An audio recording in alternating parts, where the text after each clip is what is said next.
কি বললি তুই? তোর ননদ বাড়ি থেকে পালিয়ে গেছে?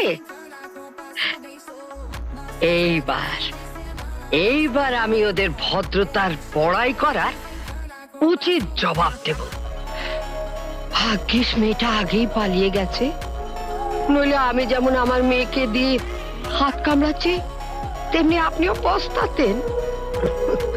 আমি তো বলবো আপনার ভাগ্য ভালো আর আপনার ছেলের ভাগ্য ভালো। হ্যাঁ, ভাগ্যটা যে কত ভালো তাও নিজেই দেখুক। অমিত, এদিকে আয়।